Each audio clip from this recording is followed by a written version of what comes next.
And welcome to the Olive Branch Community Church. It is so good to have you here with us today. If you are visiting us for the very first time, we warmly welcome you.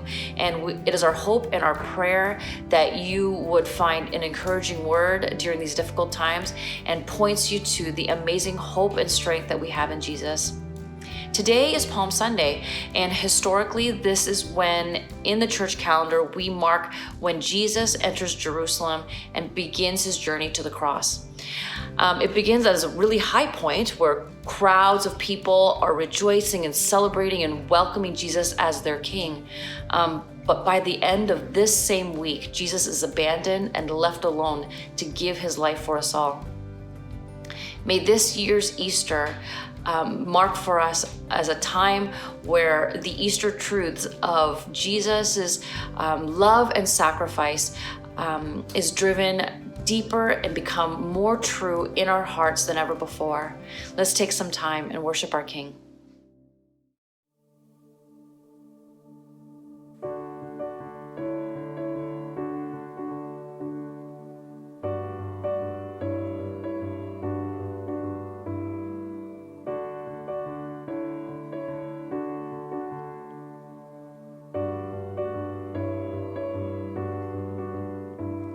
Your presence is all I need. It's all I want.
Thanks, Emily, for leading us in worship today. As I always say, it's good to understand who is in charge of everything, especially these days when we start out.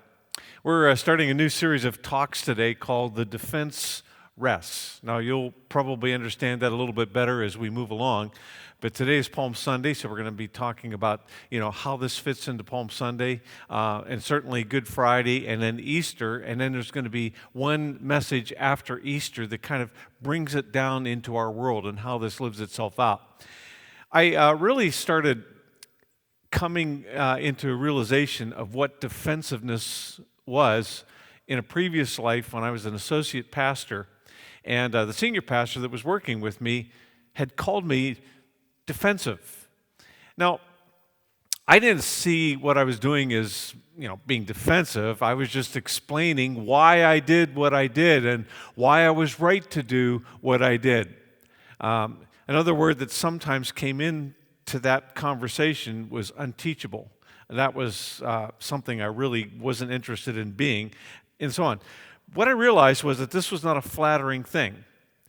Because what I realize is that, when you have to be right, when you need to be right, when you always have an explanation for what you do and why you do it and why other people are dumb and you're not, what happens is that you actually squeeze out any opportunity to hear what's true and hear what's right and understand something about yourself.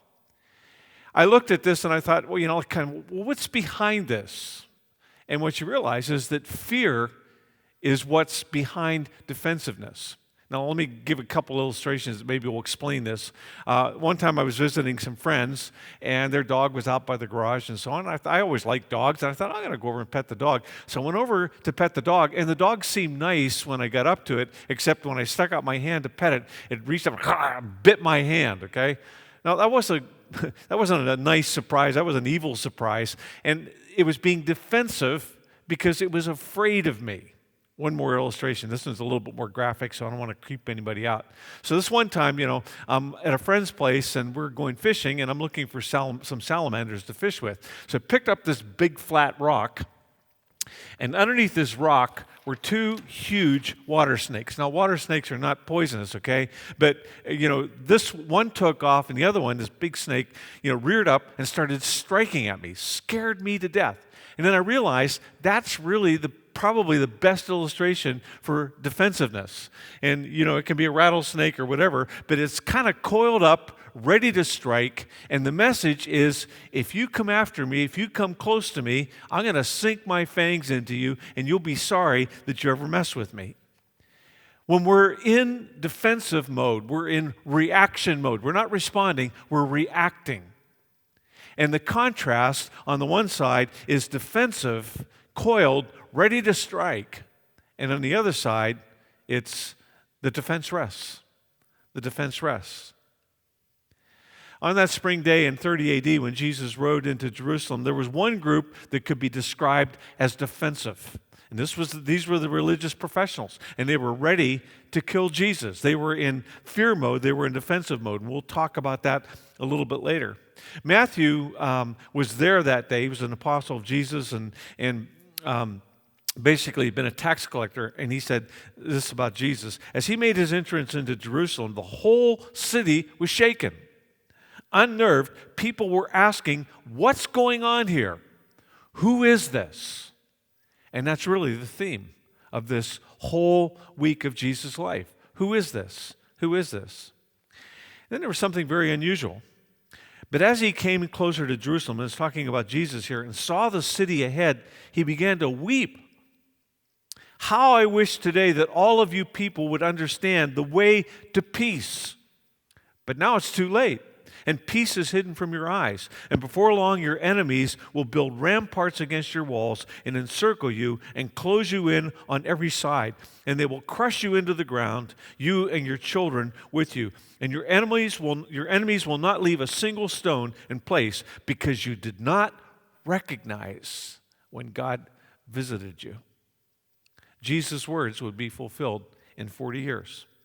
It's fascinating, isn't it? Crowd is curious. They're saying, who is this? What's all this ruckus?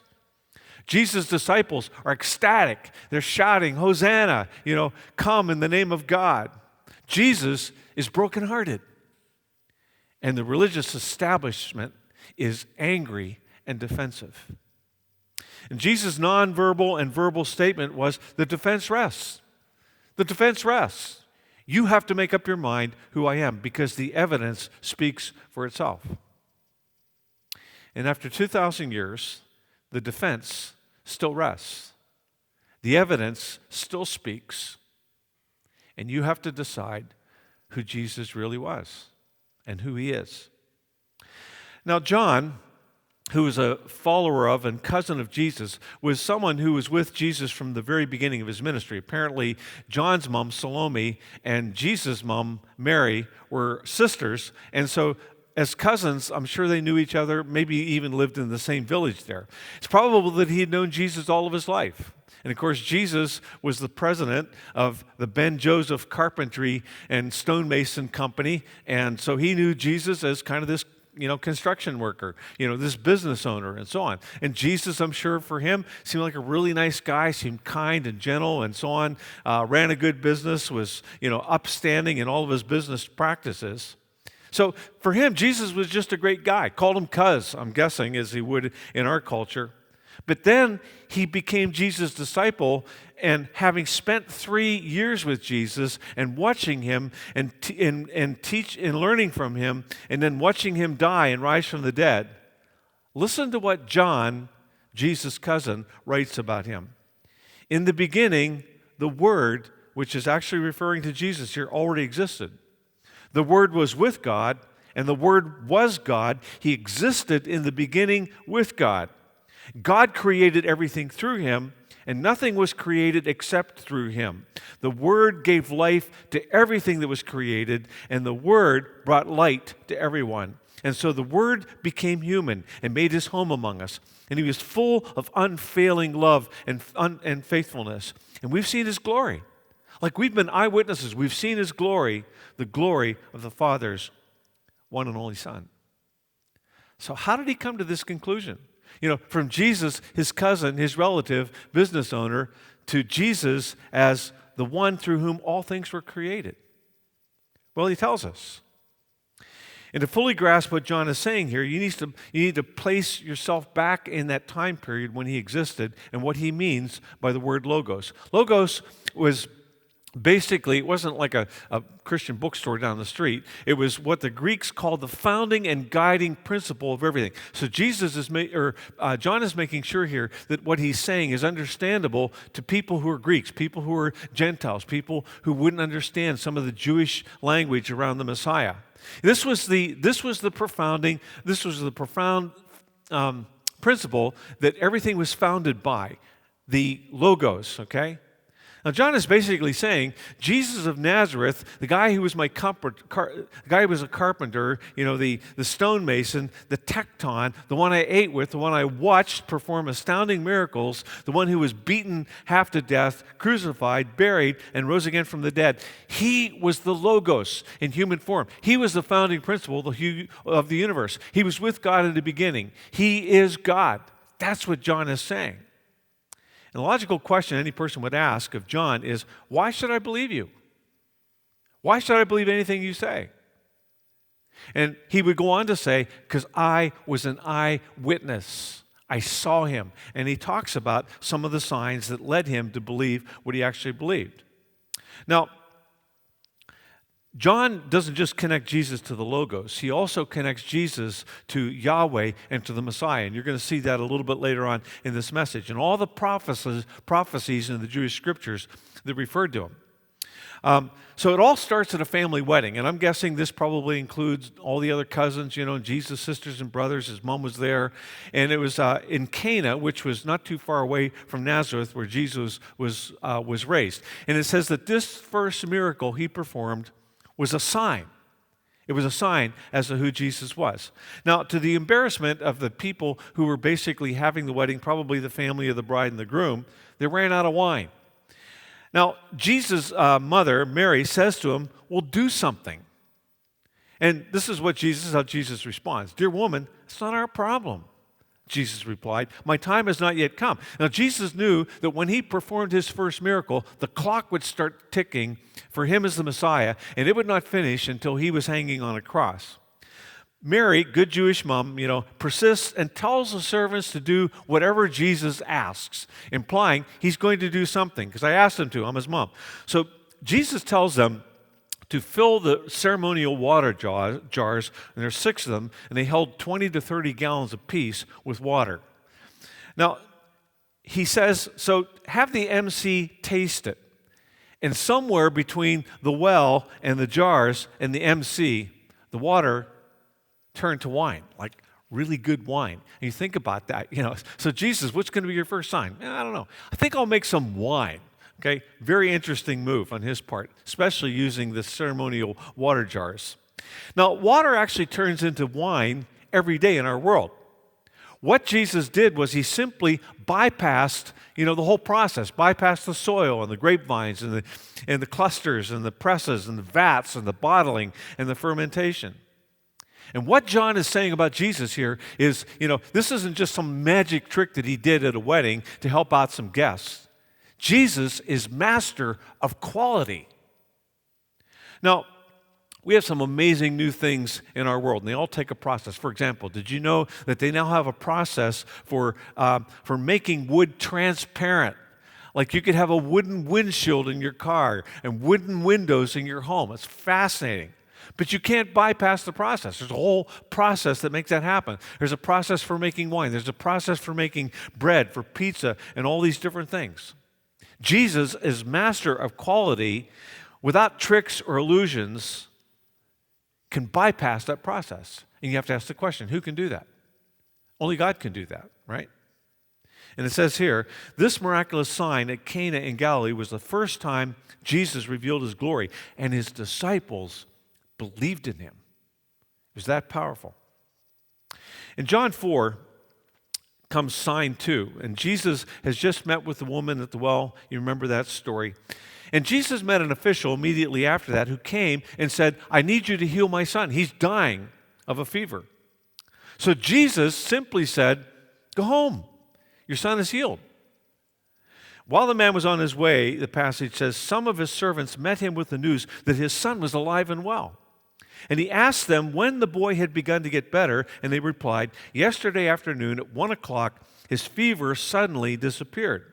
And then the father realized that was the very time Jesus had told him, your son will live. And then he and his entire household believed in Jesus. This was the second miraculous sign Jesus did in Galilee after coming from Judea. Now, we pray for people who are sick. And so what we are doing, we are sending our words up, our signal up to God and saying, God, would you intervene in this process? Would you do something? And, there are times when God does that. Jesus bypassed that whole thing and basically, healed this guy from a distance away. Like this guy was on his way home. It was obviously several hours away that he had to travel. And Jesus healed him with a word without, any kind of connection. Now, we call 911 or we'll call a doctor and ask them to put in a prescription, but nobody gets healed over the phone. It usually involves something else.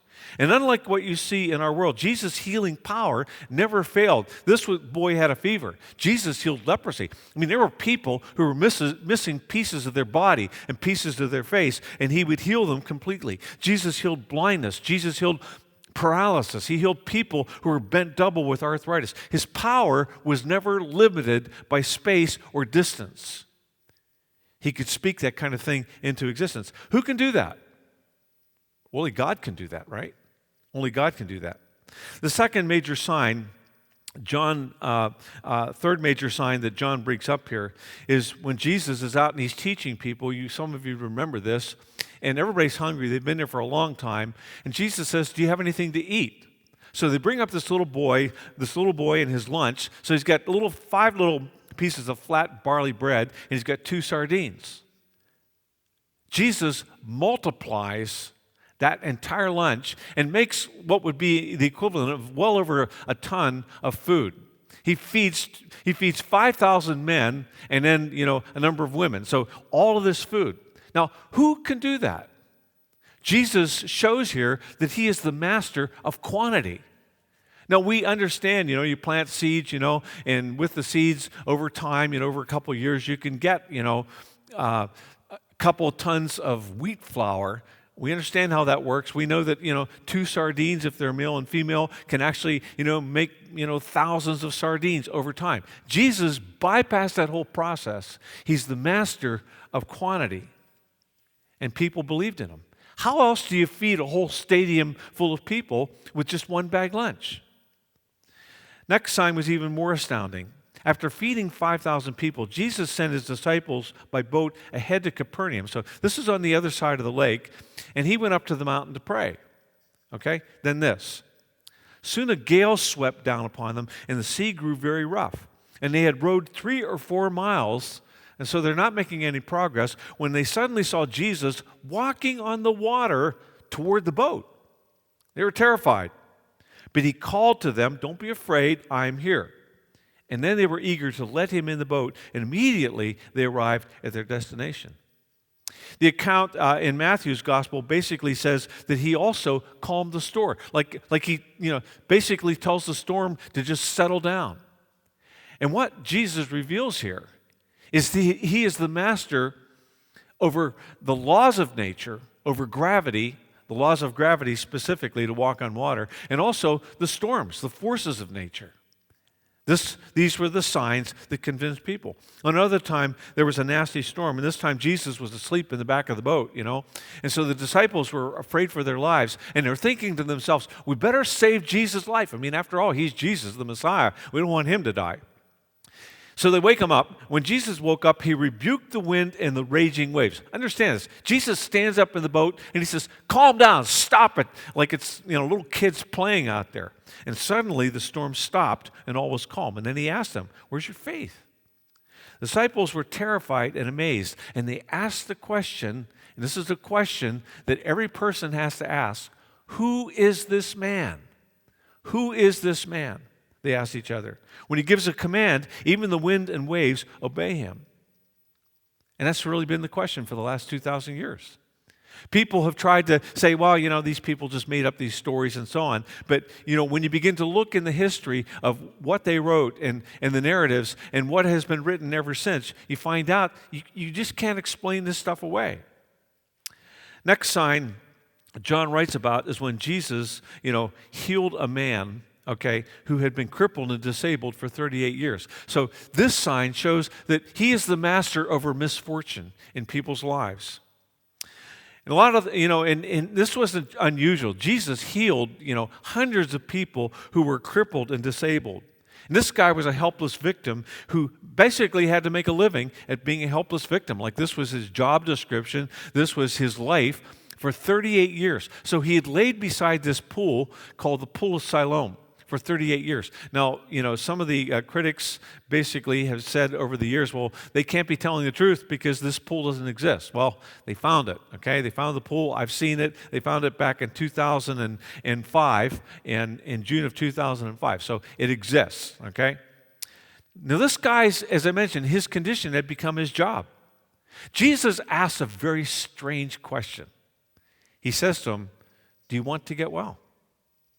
Do you want to get well?" And that's a valid question because this was his life. This was how he made his living. This was how he described his life. So just imagine a person whose legs and arms are all atrophied and paralyzed. It would be a little bit like having Stephen Hawking, healed. This guy gets up from his mat. He picks up this mat, rolls it up, and goes home. Astounding. Now remember, the religious professionals were always coiled and they're ready to defend, ready to strike. And they go after Jesus. You know why they went after Jesus? It's because it was a Sabbath and this guy rolled up his mat and he's carrying his bed. And you want to ask the question, what's wrong with you? Well, that's what happens, you see, when you get defensive. What you do and what you ultimately do doesn't even make sense. Once again, Jesus' miracles soften some hearts, but they actually harden others. And they actually basically try to get, give credit to someone else besides Jesus. And this was a blind guy. This guy had been blind his whole life. And he said to them, "Why, that's very strange," the man replied.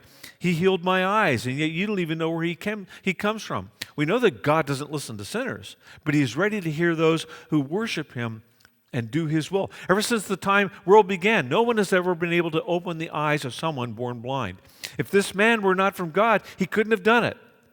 Listen to what they say. You were born a total sinner, they answered. Are you trying to teach us? And they threw him out of the synagogue. You understand what happens? It's fear and defensiveness eventually creates fear. It's like seeing the coiled up snake, and nobody in their right mind would get close to it. Now, what we've learned so far is that Jesus is proving who he is. And we're going to see that even more as we move along. The closing sign that John gives is when Jesus raises Lazarus from the dead. Some of you remember the story. It starts when Jesus is teaching and he's off, miles away, actually a couple days walk away, and his courier comes along and he says, I've got a message from Mary and Martha. They're your close friends, and it's about your close friend Lazarus. So Jesus hears the message, and of course the message is basically that his friend is dying. Now the irony in this story is that Jesus stays where he is teaching for 2 more days before going to their home. Now, by the time he gets there, the funeral's over. This guy's been buried. Lazarus has been buried for 4 days. And Mary and Martha are angry because what they're asking themselves is, we thought you were our friend. We thought you cared about us and that you loved Lazarus. And what Jesus boils this right down to is his identity. Jesus told her, I am the resurrection and the life. Now, the word that Jesus uses here for I am is ego eimi. And you're thinking, okay, big deal, so bring out the pots and pans, talk to us about the Greek, okay? This is where God calls himself. This is the actual phrase that God uses, when he speaks to Moses, and he says, tell them tell them that I am sent you. I am who I am. That's the actual phrase, okay? So Jesus told her, I am the resurrection and the life. Anyone who believes in me, even after dying, will live. Everyone who lives in me and believes in me will never die. Do you believe this, Martha? Yes, Lord, she told him. I've always believed that you're the Messiah, the Son of God, the one who has come into the world from God. Now, what's fascinating, and you have to look at these passages in the book of John, is the use of this word I am. If you look in the Greek Old Testament, which is called the Septuagint, he's applying the very name of God to himself. In fact, in a dispute with some religious people, recorded in John chapter 8, Jesus says, Abraham looked ahead to my day and he was glad. And they're saying, well, how in the world would you know that? How would you know that Abraham was glad? And this is what he says, I tell you the truth, before Abraham was even born, I am. That's that same phrase. At that point, they picked up stones to throw at him because they knew exactly what he was saying. He was claiming to be God, but Jesus was hidden from them and left the temple. Jesus had also said in this same passage, unless you believe that I am the one I claim to be, you will die in your sin. Now, here's the deal. When a person says that they are the one, for example, who spoke to Moses, the one who helped create, the people of Israel, as John calls him, the one who was there in the beginning with God, who was the Word and so on, you have to either listen to him and follow him, or he's one of the biggest liars in the world. John said, I, along with others, saw all these things, that he's the Lord of quality, that he's the Lord of quantity, that he is the Lord of nature, that he's the master of nature. And he says, I, along with others, saw all these things and have written them down so that you will believe that Jesus is the Christ, the Son of God. Again, when Jesus raised Lazarus 4 days later, he was decaying in his tomb, that was the tipping point. John was there that day. And this is what happens. So they rolled the stone aside, and then Jesus looked up to heaven, and he said, Father, thank you for hearing me. You always hear me, but I said it out loud for the sake of all these people standing there, so that they will believe that you sent me. And then Jesus shouted, Lazarus, come out. And the dead man came out, his hands and feet bound in grave clothes, his face wrapped in a headcloth. And Jesus told them, unwrap him and let him go. Now, I want to put this into kind of our circumstances, okay? And I don't want to offend anybody, but I just want you to understand what's going on here. My mom died of lung cancer back in 2007. So we had the funeral in Erie, Pennsylvania, and then she went down and we buried her down in Pittsburgh. So, bought a casket for her. We had, a funeral for her. People celebrated her life. And then she went home. I came back up here to Toronto. So, let's just imagine that I'm up here for 4 days, when Jesus shows up. And he says, Ken, let's go down and visit the grave. Bring your family and your friends. So we get down there to Pittsburgh, okay, and beside my mom's grave, and there's a backhoe there. Well, that kind of freaks me out. And Jesus said, I can do this. I am the resurrection and the life. We're going to exhume the body. Now, if that was me, I'd be horrified. I don't want to see my mom looking like that. But that's what they do in this instance. So let's say that they, bring the backhoe in and they dig her up and pull out the casket and unlock it. And then Jesus says to my mom, come out. And she does. And she cooks dinner for the family. Now that sounds a little bit creepy and it sounds a little bit extraordinary, but that's what goes on in this thing here that, Lazarus comes out. Now, if Jesus did that for somebody in your family, what would you think about Jesus? What do you say to somebody who can actually go to a grave, dig it up, and bring the person out and bring them back to life? And that's what John says here. He's the I am. It's exactly who he is. And that's what was going on that day when Jesus rode into Jerusalem. Jesus, by who he was, by riding on a donkey, was basically saying, the defense rests. The defense rests. You've got to look at these signs. You've got to look at my life, and you have to decide who I am. The words that are recorded about this are written by Zechariah back in 480 BC. And he says, don't be afraid, people of Jerusalem. Look, your king is coming. He's riding on a donkey's colt. Now, for some people, especially his disciples, that brings hope. That brings joy. But for others, you see, that brings this reaction of fear. What if? And suddenly it was decision time. See, for 3 years, Jesus had proven that he was the Logos, that he was the I am, that he was the basic founding principle behind everything. He proved that with his miracles. Like, you got to say something about somebody who can do that kind of stuff. Jesus showed that he was the Lord and he was the master of quality, that he was the Lord and he was the master of quantity, that he could take a little kid's lunch and feed, probably close to 20,000 people with it, that he was the master of time and space, that he could speak into somebody's body and heal them from a distance, that he was the master of the laws of nature. He could walk on water. We've been able to defy the laws of gravity to some extent with planes and hot air balloons and things like that. He did it just in his own body. He defies the forces of nature. He's the Lord over the forces of nature. He can calm a storm. He can change the weather. We can predict the weather. We can see whether or not it's going to be a good day to have a picnic, but he has control over that. He is Lord and he's master over sickness, any disease that comes into our bodies. And he's the master over death too, death and decay. People who traveled with him, the people who watched his life, the people who watched him sleep and eat and get tired and get frustrated, the people who listened to his jokes, listened to his stories, and really knew him, asked the question, who is this man? Because they were the eyewitnesses of the whole thing. And their conclusion was, he's the Logos.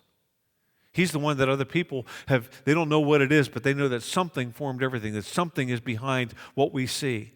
He's the Messiah. He's Yahweh. He's I am. He's the Christ. He's the one that God promised to send.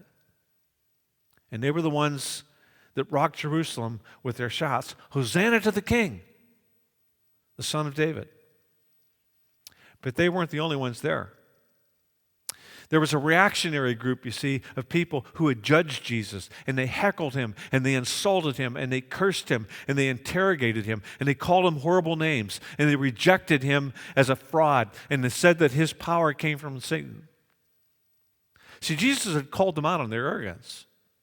He'd called them out on their hypocrisy and their greed. And they were defensive. Instead of seeing themselves for who they were, they blamed him. because they had a lot to lose.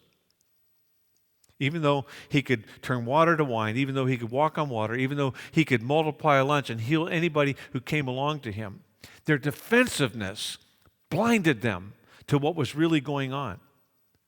And they were on a hate mission.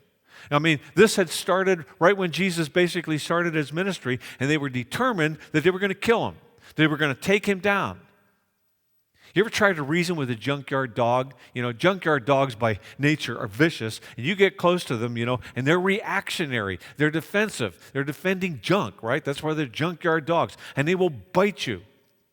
And that's what was going on here. Just to show how crazy this got, John records their reaction to Jesus. They knew Lazarus. They knew that he had gotten raised from the dead. Listen to their reaction. Then the leading priests and Pharisees called the high council together. What are we going to do? They asked each other. This man certainly performs many miraculous signs. Like they could see the miraculous. If we allow him to go on like this, soon everyone will believe in him. And then the Roman army will come and destroy both our temple and our nation. And from that time on, the Jewish leaders began to plot Jesus' death. You watch somebody raise someone from the dead that you know. You watch somebody who can perform miracles that nobody has ever seen before. And the conclusion is, man, we better stop him because people are going to believe in him. Why not choose to believe in him? Why not just choose to believe in him? It goes on, when all the people heard of Jesus' arrival, they flocked to see him and also to see Lazarus, the man whom Jesus had raised from the dead. Then the leading priests decided, listen to this, they decided to kill Lazarus too, for it was because of him that many of the people had deserted them and believed in Jesus. Is this sane behavior? Does this make sense? See, the deal is that if we don't want to believe, we won't. If our job, if our money, if our pride and our popularity are taking a hit, we will tell our brain, our heart will tell our brain to shut down, our thinking and to shut down our hand, to shut down what we see. Because defensiveness has the power to do this. Defensiveness can send you to hell. It really can. See, this is kind of the way it works. This is the path that they were on. They were on this path of rejection. They weren't getting off that path. They had already rejected Jesus. They called him a liar. They called him a sinner. They called him crazy. They called him a fake. They called him a blasphemer. And finally, it was kind of the ultimate, accusation. They called him a Satanist. And so what they're saying is, I am the judge. And they just didn't realize the precipice that they were standing on, that they were the ones judged. See, that's the way it works. You think you're the judge. And the truth is that you're the one that's judged. Jesus said as he rode into Jerusalem that day, God visited you. God visited you. God was in your town. And you missed it. You missed him. You saw irrefutable evidence. You saw healing. You saw miracles. You saw, someone who brought hope. You saw somebody raise somebody from the dead, and you rejected it all. And 40 years later, everything that they were hoping to preserve, their temple, their nation, their religion, it was all gone. Like it was gone. The Romans came and crushed the whole thing. The nation, the priesthood, all of it, along with a lot of them. And those who followed Jesus prevailed. They took down Romans, the Roman Empire, and they took the name of Jesus to every nation. And the cross that they put him on became the primary symbol in our world. And it's a symbol of grace. It's a symbol of hope. That day, God's statement in Jesus was, the defense rests. The defense rests. Look at what he did. Look at the way he loved. Look at what he taught. Look at the life he lived. Look at the astounding signs that he performed. Look at the fact that he was Lord over quality and over quantity and over the laws of the universe and the laws of nature, and that he was the Lord over the laws of sickness and death and over the powers of darkness. It's really interesting. Jesus, when he came into any situation where there were demons there, they screamed like they wanted to get out of the room. That says something about him, doesn't it? But you've got to decide. What are you going to believe? What are you going to believe? because the defense rests.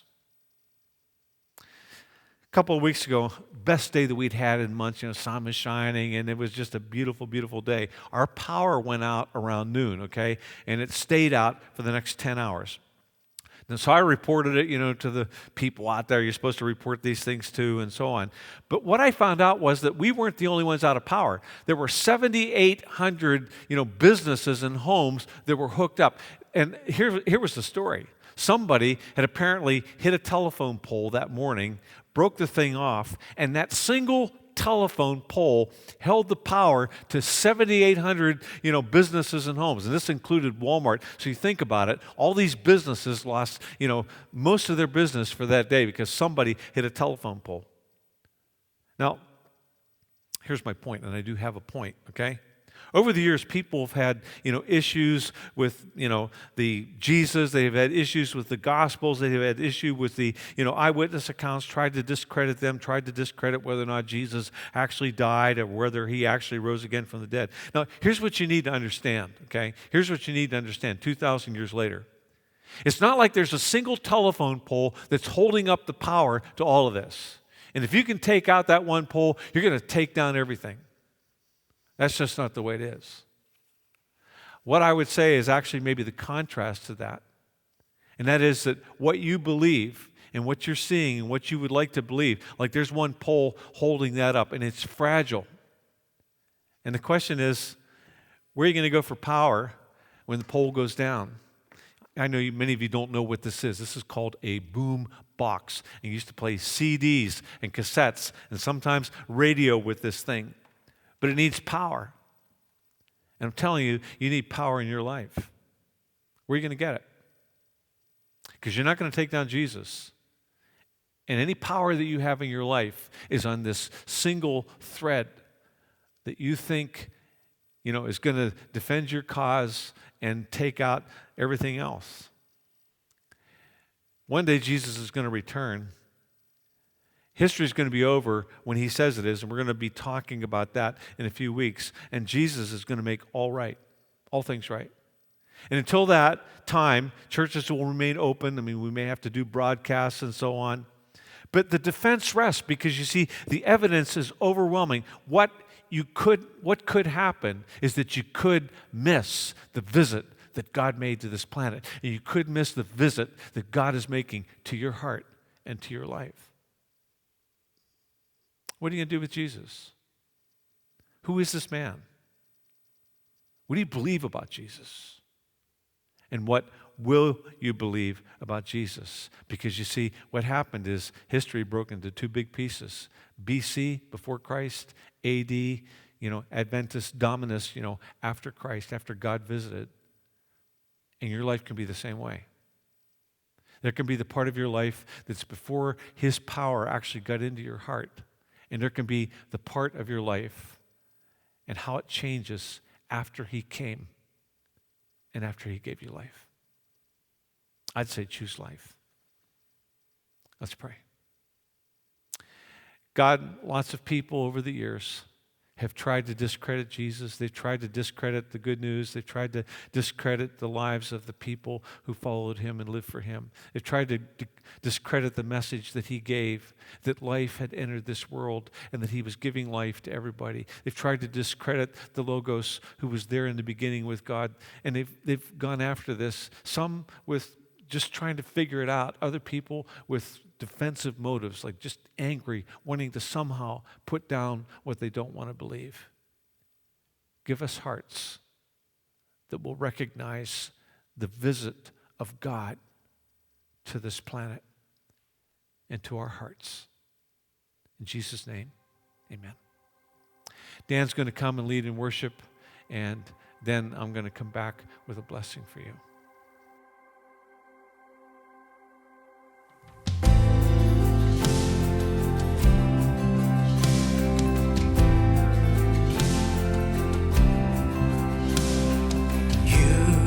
From the sky, leaving heaven's throne. I was meant to die, you wouldn't let me go.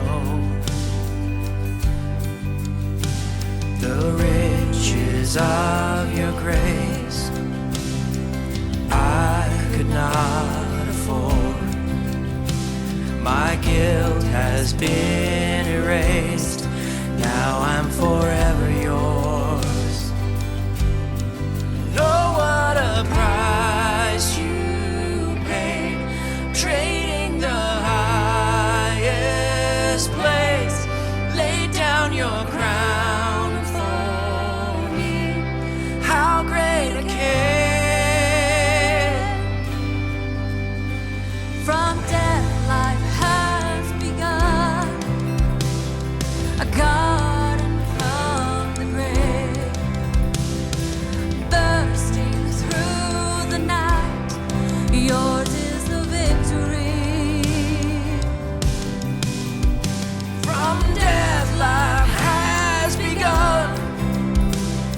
A garden from the grave, bursting through the night. Yours is the victory. Oh, what a price you paid, trading the highest place. Lay down your crown for me. How great a king. Oh, what a life you gave. You gave up everything that you would die for me. How great a king. How great a king. How great a king. How great a king.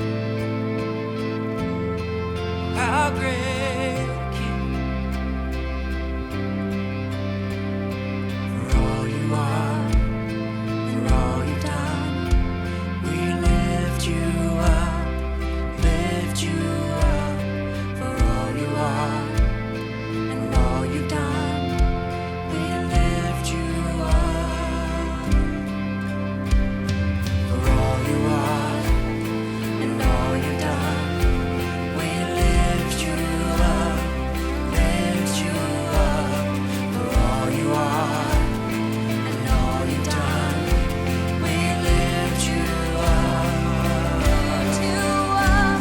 For all you are, for all you've done, we lift you up, lift you up. For all you are, for all you've done, we lift you up. Oh, what a price you paid, trading the highest place. Lay down your crown for me. How great a king. Oh, what a life you gave. You gave up everything that you would die for me. How great a king. How great a king. How great a king. How great a king. How great a king. Oh, what a price you paid, trading the highest place. Lay down your crown for me. How great a king. Oh, what a life you gave. You gave up everything that you would die for me. How great a king.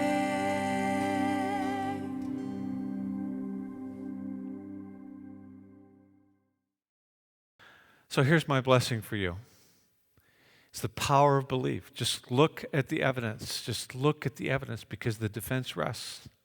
And this evidence, it could change your life. It could change your perspective on everything. See, the truth is there a price tag on belief? Of course there is. But there's also a price tag on unbelief.